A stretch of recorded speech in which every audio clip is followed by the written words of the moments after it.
હું છું તમારો મિત્ર દિલીપ પટેલ.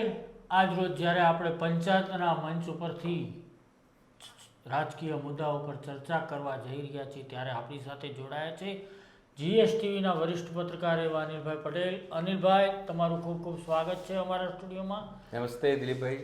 તો અનિલભાઈ, તમને મારો પહેલો સવાલ એ છે કે અદાણીએ તેને પોતાને નિર્દોષ બતાવવાનો ખુલાસો છે, તો એનાથી માર્કેટમાં અને આંતરરાષ્ટ્રીય સ્તરમાં કેટલી અસર પડશે? જો જ્યારથી અમેરિકા યુએસમાં એમના વિરુદ્ધમાં આરોપપત્રો દાખલ થયા, ન્યૂયોર્કની અંદર જે બ્રુકલિન કોર્ટ છે એના માધ્યમથી, અને ત્યાંના જસ્ટિસ વિભાગે જે આરોપપત્ર મૂક્યા 54 પાનું, જેની અંદર એને વિસ્તારથી તમામ વસ્તુઓ લખી. 5 જે આરોપો હતા, કોણ કોની અંદર આરોપ છે, કોનું નામ છે, તમામ વસ્તુઓ વિસ્તારથી લખી. એને કારણે ઉહાપોહ થયો. મેઇન સ્ટ્રીમ મીડિયાએ વાતને દબાવવાનો પ્રયત્ન કર્યો, પણ સોશિયલ મીડિયા અને બાકી મીડિયાને સારા અખબારોએ જે અસર કરે છે એ લોકોએ એને ચલાવ્યું. એટલે એના કારણે થયું કેવું કે એના કારણે લગભગ 3.5 લાખ કરોડનું નુકસાન અદાણીને થયું, અને હજુ પણ થઈ રહ્યું. એને અલગ અલગ કંપનીઓ જે છે એના માર્કેટ કેપમાં એને નુકસાન થઈ રહ્યું છે. એની પાસે બીજી સમસ્યા એ થઈ છે કે હવે વિશ્વમાં મોટી જે આર્થિક સંસ્થાઓ છે, બેન્કિંગ સેક્ટરની સંસ્થાઓ છે, એ હવે લોન એમને આપવા માટે એનાથી દૂર ભાગી રહી છે, એને નેગેટિવ કેટેગરીમાં નાખી રહી છે, અને એના કારણે અદાણીની મુશ્કેલી વધુ છે. અદાણીને શેરની ચિંતા નથી, પડે ઘટે, કારણ કે 75% થી 90% શેરો જે છે 95 એ એની પાસે છે. 5% જે શેર છે એ LIC અને SBI અને પેન્શન ફંડ એમની પાસે છે. માત્ર 5% જે છે એ પબ્લિક પાસે છે. એટલે એટલું મોટું નુકસાન પબ્લિકને થયું નથી, પણ અદાણીને મોટું થઈ શકે છે. હવે અદાણીને આગામી દિવસોમાં મોટા મોટા ઇન્ફ્રાસ્ટ્રક્ચર જે પ્રોજેક્ટ એ પૂરું કરવાનું છે, એના માટે તેમને લોન જોઈએ છે. અમેરિકામાં આ જે કેસ થયો એના કારણે એમને લોન મળવાની સંભાવનાઓ ઘટી રહી છે. બધા બેન્કો એમને ના પાડી રહ્યા છે, અથવા ના પાડી દેશે. એમ કેટલી પાડી છે, કેટલી તેમણે કરી છે એ મને ખબર નથી, પણ પાડી દેશે. લોન નહીં આપે. હવે લોન નહીં આપે તો મોટા પ્રોજેક્ટ થાય નહીં પૂરા, અને તો પછી તેમને કંગાલી શરૂ થાય.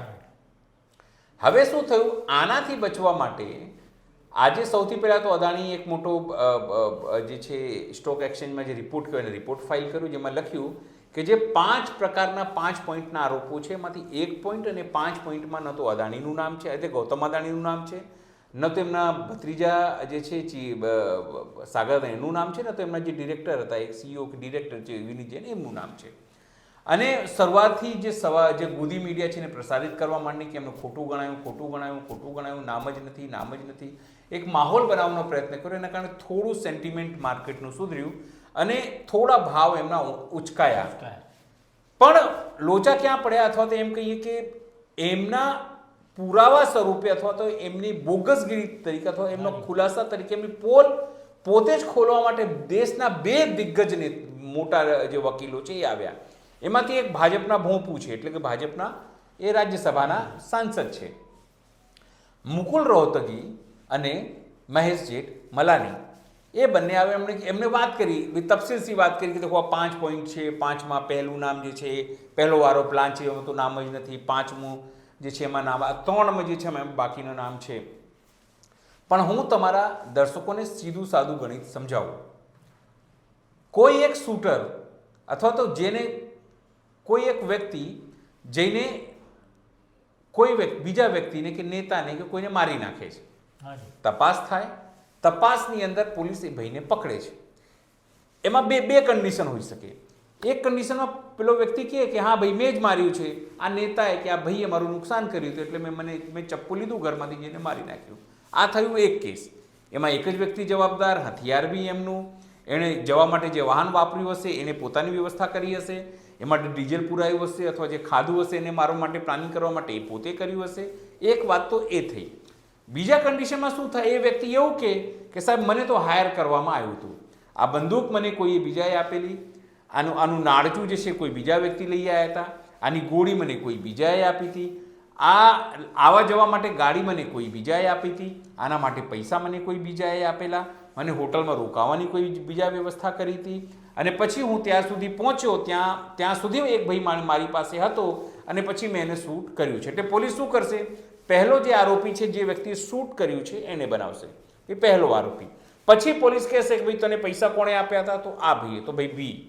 પછી ભાઈ તને શું કહેવાય ગોળી કોણે આપી તો આ ભાઈએ, બંદૂક કોણે આપી તો આ ભાઈએ, તમને આવવા જવાની વ્યવસ્થા કોણે આપી આ ભાઈએ, વાહન કોણે આપ્યું તો આ ભાઈએ, તે તું જ્યાં રોકાયો એ કોણે કરી તો આ ભાઈએ, તને જમવાની વ્યવસ્થા કોણે કરી તો આ. જેટલા લોકો છે બધાને પોલીસ બનાવે, પણ કોના આધારે બનાવે? મેન આરોપી હોય એના આધારે. આ કેસમાં કેવું છે, પેલી મેન કંપની છે તે કેનેડાની કંપની છે, બરાબર. બાકી બધા પાછળ છે, ત્યાં ફોરેન કરપ્ટ કહેવાય એને, એટલે વિદેશી કાયદા પ્રમાણે. એટલે ત્યાં વિદેશી કોણ અમેરિકામાં? સ્વાભાવિક છે અદાણી, એમનો ભત્રીજો વિનીત જૈન. તો જે ફોરેનમાં કરપ્ટ પ્રેક્ટિસ છે એની અંદર અદાણીને તમામ લોકોનું નામ આવે છે, કારણ કે અદાણી વતી જ બીજી કંપનીઓ ત્યાં કામ કરી રહી હતી. તો સ્વાભાવિક છે, કારણ કે જો આપણે આખું એલએલબી નથી ભણ્યા, પણ 2 વર્ષ મેં એલએલબી ભણ્યા, હું ભણ્યો છું. આજે પણ મને કોર્ટની જે જજમેન્ટો છે એ વાંચવાનું ગમે. આજે પણ મને કઈ રીતે સામસામે વકીલો એકબીજાને કરેક્ટ કરે છે અથવા તો એકબીજાને પોતાના દલીલો તોડી પાડે છે એ ગમે છે. એટલે આપણે આ બધી વસ્તુ સાંભળીએ છીએ. કઈ રીતે એક જ વસ્તુને વારંવાર આમ દિશાથી ટ્રામ દિશાથી આમ દિશાથી ઉત્તર પૂર્વ પશ્ચિમથી એને ગૂંચવી દેવામાં આવે અને મુખ્ય સાક્ષીને કઈ રીતે ભરાવી દેવામાં આવે, એવા વાતો કરતા હોય છે. એટલે હોય છે કંઈ બીજું પણ દેખાડવાનું કંઈ બીજું પ્રશ્ન. આની અંદર આજે 2 વકીલો, ખૂબ મોટા વકીલો છે, આપણે રિસ્પેક્ટ છે, એમાંથી ભાજપના રાજ્યસભાના સાંસદ છે, એમને પહેલાં તો એ જ બતાવવું જોયું હતું કે ભાઈ તમે કેમ આવ્યા, શું એ તમારા ક્લાયન્ટ છે કે એમને તમે આવી ગયા? જો તમે એમને આવી ગયા હોય તો કોઈ વાંધો નથી, તમને અંદરથી જાગ્યું હશે, એનું મતલબ તમારી વિચારધારા હશે. અને જો એ તમારા ક્લાયન્ટ હોય, એમના વતી આવે, તો તમે કેટલું એમના પાસેથી પૈસા રોકડા કેશ પોતાના ફીસના નામે લીધું છે. જોલી એલએલબી નામની એક ફિલ્મ આવી હતી, તમારા દર્શકોએ જોઈ જશે. એની અંદર એક દૃશ્ય તમને હું ખાલી તાજો કરી દઉં. એક એસપીજે ફેક એન્કાઉન્ટરમાં પકડાય છે, વકીલને ત્યાં સલાહ લેવા જાય છે અને કહે છે કે મને બચાવો. એ કહે છે સાહેબ વાંધો નહીં, બચાવી દઈશું, આ સિલ્વર કાર્ડ, આ ગોલ્ડન કાર્ડ અને ટાઇટેનિયમ, એ પ્રમાણે તમારું ભાવ નક્કી થશે. અને પછી છેલ્લે કહે છે પતિ ગયું કે હા, તો કે સાહેબ આ બિલ લો ને. કે શેનું? કે સાહેબ તમે ચા નાસ્તો કર્યો છો એનો બિલ. ફિલ્મોની અંદર જે બતાવવામાં આવે છે સાહેબ, ફિલ્મો આપણા સમાજનું આઈનો છે, અરીસો છે. એટલે આપણે એવું નથી માનતા કે આ લોકોએ પૈસા લીધા હશે, પણ આપણે માનીને ચાલીએ જો પૈસા લીધા હોય તો એ લોકોએ સ્પષ્ટતા કરવી જોઈએ કે અમારે બંનેને 50-50 લાખ મળ્યા છે આ પ્રેસ કોન્ફરન્સ કરવાના, કે અમારે બંનેને 1-1 કરોડ મળ્યા છે, કે અમારે બંનેને 5-5 કરોડ મળ્યા છે. એટલે દેશના લોકોને પણ એ ખબર પડે કે આ જે કાળા કોટની અંદર વકીલો અદાણીની બચાવ કરી રહ્યા છે એમને શું ફાયદો થયો છે. શું કોઈ તેમને પ્લોટ મળ્યો છે? શું તેમને ગોલ્ડની જ્વેલરી મળી છે? શું એમને રોલ્સ રોય આપી છે અદાણીએ? શું આપ્યું છે જેના બદલામાં આવીને તેઓ ઊંધું કાન લોકોને પકડાઈ રહ્યા છે, ઇન્વેસ્ટરને, દેશને, તમામ લોકોને મૂર્ખ બનાવવાનો પ્રયત્ન કરી રહ્યા છે. સવાલ એ જ છે કે એની અંદર 1 અને 5માં નામ નથી, એ વાત તો પહેલા દિવસથી બધાને ખબર છે. પણ જેમના વતીએ તમામ વસ્તુઓ થઈ, દેશની અંદર આરોપ લાગ્યા કે 5 રાજ્યોમાં જે solar energy corporation of India છે, જે ભારત સરકારી કંપની છે, એના માધ્યમથી 5 રાજ્યોની અંદર અધિકારીઓને 2200 કરોડ રૂપિયા જે ખવડાવવામાં, એ આંકડો ક્યાંથી આવ્યો હશે? સ્વાભાવિક છે એ આંકડો જે આરોપપત્ર લાગ્યો છે અમેરિકાની જસ્ટિસ ડિપાર્ટમેન્ટના આરોપપત્રમાં, એમાં છે. મને તો ખબર હતી જ નહીં, કે કોઈને ના ખબર હોય કે 2200 કરોડ ખવડાયનો આંકડો ક્યાં આવ્યો? ક્યાંક ને ક્યાંક તો લખાયું હશે, ક્યાંક ને ક્યાંક તો એનું નોટિંગ થયું હશે, ક્યાંક ને ક્યાંક એના પુરાવા મળ્યા હશે, દસ્તાવેજી પુરાવા હશે, વિજાણુ એટલે કોઈ કોર્પોરેટ પુરાવા હશે, એ તમામ વસ્તુઓના પુરાવા હશે, તો જ થયું હશે. છતાં આ બચાવ માટે લોકો એમને પૈસા આપે, એમની ક્રેડિટ बढ़ે, એના માટે આ તમામ જે આજની કવાયત હતી કરવામાં આવી હતી. પણ હું ગુજરાતના તમારા દર્શકોને અને દેશના દર્શકોને સ્પષ્ટપણે કહેવામાં આવ્યું છે આ ખુલાસામાં કોઈ દમ નથી, બોગસ ખુલાસો છે. એટલે એના ઝાંસામાં આવવાની જરૂર નથી. એટલે જો તમે વિચારતા હો કે અદાણીને પૈસા આપીને પાર્ટનર બની જઈએ, એ તમારી ઈચ્છા છે. પણ મને નથી લાગતું કે આગામી દિવસોમાં જે રીતે સ્થિતિ બદલાઈ રહી છે, અદાણીની પાસે પૈસા તળિયા ઝાટક થઈ રહ્યા છે, એ ધારાવી તો શું, મને લાગે છે અમદાવાદનો એક રોડ તમે બનાવવાનું કહેશો ને તે પણ નહીં બનાવી શકે, એવી તેમની દિવાલિયા સ્થિતિ થવાની સંભાવના લાગે છે, કારણ કે લોકો એમને પૈસા આપી રહ્યા નથી અને તે નેગેટિવ થઈ રહ્યા છે. તો શું અદાણી જે કહી રહ્યા છે તે સાચું છે અને અમેરિકાના ઇન્વેસ્ટરો એને સાચું માનશે? જો ભારતના ઇન્વેસ્ટરો અને અમેરિકાના ઇન્વેસ્ટરોમાં ફરક છે. એ લોકો કોઈ પણ શેરમાં માર્કેટ કે ઇક્વિટીમાં કે પછી કોઈ બીજી વસ્તુઓમાં આર્થિક ડોક્યુમેન્ટમાં કે કોઈમાં જ્યારે સંસ્થામાં ઇન્વેસ્ટમેન્ટ કરે તો એની પહેલે તમામ દસ્તાવેજો વાંચે. આપણા ત્યાં જેવું નહીં કે પેલો જાહેરાત કરી દે પછી છેલ્લે એવું કહી દે કે એ રિસ્ક તમારા આધારિત છે, ફટાફટ આવીને જતું રહે છે, એ ફટાફટ હવે તમારા રિસ્ક ઉપર છે, રમી ગેમ ખેલો, છેલ્લે આમાં જોખમ રહેલું છે, ચલો પતી ગયું. એવું નહીં, એ લોકો વ્યવસ્થિત વાંચે, ત્યાંની કંપનીઓ ઇન્વેસ્ટરને કહે ભાઈ આ ફાયદો છે, આ નુકસાન થઈ શકે છે, આટલું તમને રિટર્ન મળી શકે છે અને આના કારણે આવું થઈ રહ્યું છે, અમારી કંપનીમાં લોકો આ છે. એક વસ્તુ તમારે એને માહિતી આપવી પડે. ત્યાં અદાણીથી ભૂલ શું થઈ, જે લાંચ આપ્યું કે જે બીજી વસ્તુ છે એને ડેવલપમેન્ટ ચાર્જના નામે તેઓએ બતાવવાનો પ્રયત્ન કર્યો હશે કે કર્યો છે એવી વાત કંઈક આવે છે, મને એક્ઝેક્ટ ખબર નથી. આખી વાત એ છે કે કઈ રીતે તેઓ ત્યાં જઈને કન્વિન્સ કરશે લોકોને કે મેં પૈસા નથી આપ્યા, કારણ કે ત્યાંની જસ્ટિસ ડિપાર્ટમેન્ટે તો આરોપ લગાવ્યા છે, એનો દાવો છે કે તેમની પાસે પુરાવો છે. હવે અદાણીને જઈને ત્યાં કહેવાની જરૂર છે કે ભાઈ મારું આવું છે નહીં, પણ હું સાહેબ ગેરંટી મારીને લખી દઉં છું કે અદાણીના કદાચ વકીલો ત્યાં જઈ શકે, પણ અદાણી પાસે હાલ અમેરિકાની ટિકિટ ખરીદવાના પૈસા નહીં હોય અથવા એમનું જેટ જે આખા વિશ્વમાં ફરે છે એ અમેરિકા નહીં જઈ શકે, કારણ કે કદાચ અમેરિકા જાય તો તેમની સામે સવાલો ઊભા થાય. જેમ અમારા NSA છે, નેશનલ સિક્યુરિટી એડવાઇઝર સાહેબ આપણા જે દેશી જેમ્સ બોન્ડ છે અજીત દોવાલ, એ પણ અમેરિકા જઈ શકતા નથી. મોદી સાહેબ જઈ શકે પણ આ બંને આપણા મિત્રો જઈ શકતા નથી. સવાલ એ છે કે એ લોકો કેમ માંગે, કેમ માને? તમારે ત્યાં એનો ખુલાસો કરવો પડે કે ભાઈ અમે આમાં નથી, બાકી 3માં મારું નામ છે તો કેમ છે, અમે સાપપાક છીએ એ બતાવવું પડે. પણ જે રીતે મૂડીઝ અને ફીચ અને બાકી ઇન્ટરનેશનલ એજન્સીઓ એમનું રેટિંગ ઓછું કરી રહી છે, વિશ્વમાં તેમના સામે ક્રાઇસિસ ઊભા થઈ રહ્યા છે, વિશ્વની જે મોટી કંપનીઓ ફાઇનાન્શિયલ કંપનીઓ છે એ એમને લઈને વિચારતી થઈ ગઈ છે. એ એક મોટો સવાલ છે. મને નથી લાગતું કે ત્યાંના, મને તો એવું પણ લાગે છે શક્ય છે કે જો આના ઉપર ત્યાંના ઇન્વેસ્ટરો જે છે એ કેસ ના કરી દે કે અમને ખોટી માહિતી આપી હતી અથવા માહિતી જે આપી હતી એ પૂરતી નહોતી, અમને ખોટા વાયદા કરવામાં આવ્યા હતા કે તમને આટલા પ્રકારના રિટર્ન મળશે, સારા રિટર્ન મળશે. એ પણ ત્યાં જે અમેરિકામાં ગુનો છે. અહીંયા જેવું નહીં કે સાબરકાંઠામાં કોઈ વ્યક્તિ એક ઓફિસ ખોલી લે અને લોકોને કે અમને 10-12% આપીશ અને પોન્જી સ્કીમ ચલાવે અને 5 વર્ષ સુધી કોઈને ખબર જ ના પડે અને પછી જ્યારે કોઈ નેતાને અડે એનાથી એટલે પેલો કેસ કરે અને પછી આખું તંત્ર દોડતું થાય. આ કંઈ ભારત જેવું નથી. ત્યાં તંત્ર, ત્યાં એક વસ્તુ તમારી સ્પષ્ટતા કરવી પડે.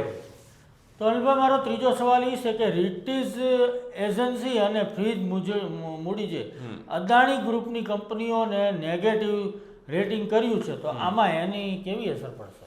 જો તમે ભાસ્કરમાં, દિવ્ય ભાસ્કરમાં જે વિસ્તારથી વસ્તુઓ છપાઈ છે, અદાણી ગ્રુપની શેરની કંપનીઓ આજની જેને છાપ્યું છે એમાં 7% ઓછા થયા છે. ફિચ અને મૂડીઝ આ બે કંપનીઓ, બે ઇન્ટરનેશનલ લેવલની કંપનીઓ છે. એનું કામ શું? વિશ્વમાં કોઈ પણ ઉભરતી કંપનીઓ હોય, સારો એનો ગ્રોથ હોય, એનો વિકાસ થતો હોય આર્થિક રીતે અને માળખાકીય રીતે, તો એને ગ્રીન ઝોનમાં મૂકે, એને પોઝિટિવમાં મૂકે, જેથી વિશ્વના લોકો બેંકોનો લોન આપે, જેથી વધારે કંપની કામ કરી શકે, ઈમાનદાર કંપનીઓ કામ કરી શકે. એવી જ રીતે ફિચ પણ એવી રીતે જ કામ કરે.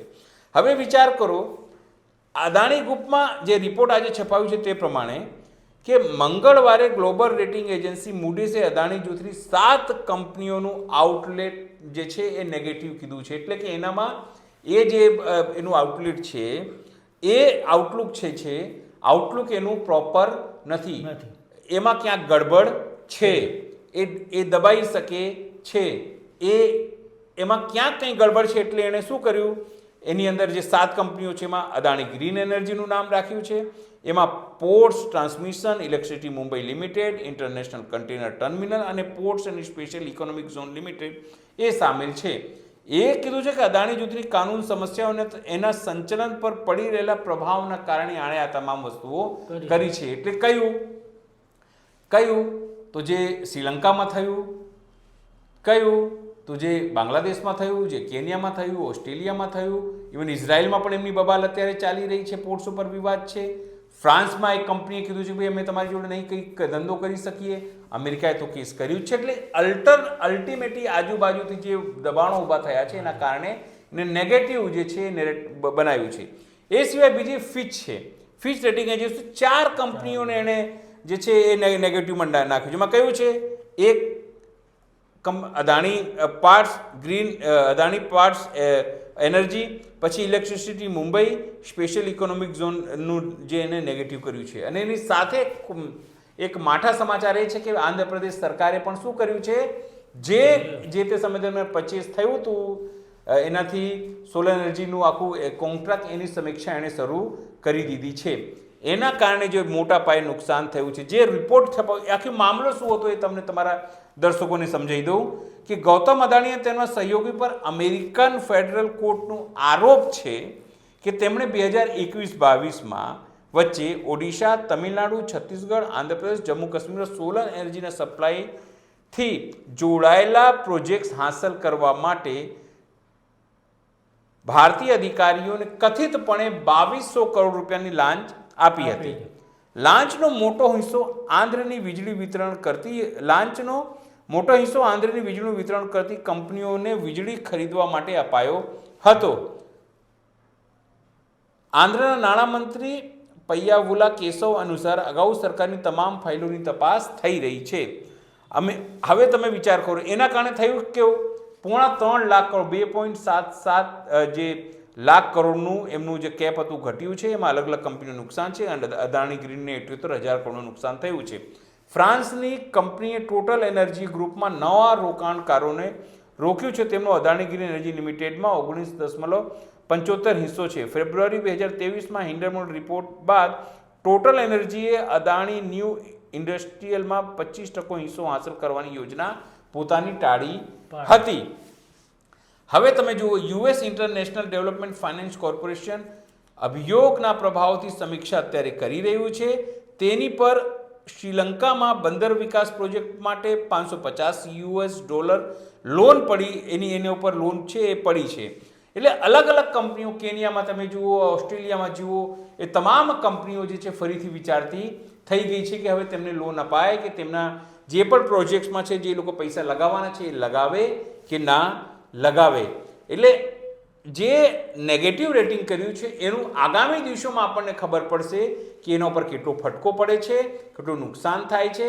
કારણ કે અદાણી જે 75% જે શેર છે એમની પાસે છે, કહેવામાં આવ્યું છે 15% જે એમના ભાઈ છે વિનોદ અદાણી એ બહારથી કંઈક સેટિંગ કરે છે, અને 5% જે આપણી સંસ્થાઓ છે ખાસ કરીને LIC અને એ લોકો ખરીદે છે. 5% માર્કેટમાં હોવાથી એની કોઈ સીધી અસર દેખાતી નથી. પણ અદાણીને એનો ફટકો જે છે એના માર્કેટ કેપમાં દેખાઈ રહ્યો છે, પડી રહ્યો છે. એટલે આ મૂડીઝ અને ફીચનું જે રેટિંગ છે એ એને નુકસાનદાયક છે.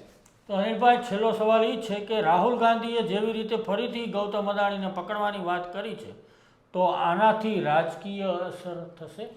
જો સ્પષ્ટપણે બધા માને છે અને સ્પષ્ટપણે બધા એવું કહે છે, પેલી વાર્તા કે રાજા કા જાન જો હે વો તોતે મેં હૈ. એટલે આ એક કહેવત છે હિન્દીમાં કે રાજાની જો જીવ છે એ પોપટમાં છે. હવે રાજા કોને સમજવું અને પોપટ કોને સમજવું, લોકોને આપણે લોકો ઉપર છોડી દઈએ. પણ સવાલ એ બંને કહેવાય છે ને, એની રાજનીતિ સાથે પણ સંબંધ એટલું જ છે.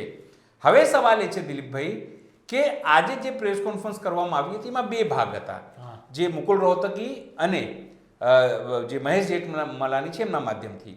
એક પાર્ટમાં તેમણે કીધું કે આ નિર્દોષ છે, ખોટા આરોપો છે, પાયાવિહોણા છે, તમામ વસ્તુઓ છે. બીજામાં એમણે એવું કીધું કે કોંગ્રેસ પાસે કોઈ પુરાવા હોય તો અમને આપે. ભાઈ, કોંગ્રેસ સરકાર છે, જો તમારથી ના થતું હોય તો રાહુલ ગાંધીને PM બનાવી દો. જો 15 મિનિટમાં પુરાવા મળે છે કે નહીં મળતા, કોંગ્રેસ સરકાર નથી. તમે સમજો, કર્ણાટક તમામ જે રાજ્યોની વાત એમાં લખવામાં આવી છે, સમજો અલગ અલગ કંપનીઓ કે આની અંદર તમામ વસ્તુઓ થઈ છે જે લખવામાં. ભાઈ, ઓડિશા તો અત્યારે કોણ છે ત્યાં? સ્વાભાવિક છે બીજેપી છે. તમિલનાડુમાં સ્ટાલિન છે, એ તપાસ કરશે. છત્તીસગઢમાં બીજેપી છે. આંધ્રપ્રદેશમાં ચંદ્રબાબુ નાયડુ છે. અને જમ્મુ કાશ્મીરની અંદર જ્યારે તમામ વસ્તુ થઈ હતી ત્યારે ત્યાં કેન્દ્ર શાસિત પ્રદેશ હશે. એટલે હવે તપાસ જમ્મુ કાશ્મીર સરકારને ત્યાંની કરવાની છે, એટલે કેન્દ્રને કરવાની છે. ત્યાં આંધ્રપ્રદેશે શરૂ કરી દીધી છે. હવે તમે સમજો, તમિલનાડુ સ્ટાલિન કરશે, ઓડિશા કરશે, એમાં કોંગ્રેસ ક્યાં આવી આખી વાતમાં? સમજો, સ્વાભાવિક છે જ્યારે તમે તપાસ કરશો એમાંથી કંઈ નીકળશે તો પછી પગલાં લેવાની વાત છે. પણ રાહુલ ગાંધીએ સીધી રીતે અટેક કર્યું છે અને કીધું છે કે તમે હજુ પણ અરેસ્ટ કરો, કારણ કે આનાથી જે આપણી દેશની છબી છે એ બદનામ થઈ છે. બાકી તમે જો અમેરિકાએ રશિયાને મદદ કરવા વગર 19 આપણા મોટી કંપનીઓને બેન કરી દીધી હતી. એમાં સરકારે કંઈ કીધું નથી. હજુ પણ સરકાર સંસદમાં ચર્ચા થવા દેવા દેતી નથી. જે પણ અદાણીનું નામ લે એ આખું ભાષણ કટ કરી દેવામાં આવે છે, આખી વસ્તુ ઉડાડી દેવામાં આવે છે. પોતે જાણે સરકાર બચાવવામાં આવી ગઈ હોય, લોકસભાના અધ્યક્ષ, રાજ્યસભાના અધ્યક્ષ બચાવવામાં આવી ગયા હોય એવો માહોલ બનવાનો પ્રયત્ન થાય છે. પણ એક આ માહોલ જે છે એ લોકોમાં ખરાબ જઈ રહ્યું છે કે અદાણી જેટલું પોતાનું બચાવ નથી કરતા એટલું સરકાર, મોદી સરકાર, એમના ચંટા બંટા, એમના સાંસદો કરી રહ્યા છે. તો લોકોના મનમાં એક વાત એવું જાય છે, જો સરકાર બચાવી રહી છે તો પછી શું? સ્વાભાવિક છે, તો પછી સરકારને હટાવી પડે. સવાલ એ છે કે જો સવાલ હટાવી પડે તો સરકારને હરાવવી પડે, એના માટેનું જે મૂવમેન્ટ છે એ હવે રાહુલ ગાંધી રસ્તા પર ઉતરીને કરવાના છે. આગામી દિવસોમાં સંસદમાં જો વાત નહીં સાંભળવામાં આવે તો સડક સુધી તમામ લડાઈ કરવા માટે તૈયાર છે. એટલે એવું લાગે છે કે જો મોદી અદાણી સાથે રહ્યા અથવા અદાણી મોદી સાથે રહ્યા તો મને લાગે છે બંને એકબીજા માટે નુકસાનદાયક સાબિત થઈ શકે છે. તો મિત્રો, આ હતા અનિલભાઈ. અનિલભાઈ, તમારો ખૂબ ખૂબ ધન્યવાદ, તમે અમારી સાથે જોડાયા. તો દર્શક મિત્રો, અમારી ચેનલને જોતા રહો, સબસ્ક્રાઈબ કરો અને બેલ આઇકોન દબાવો.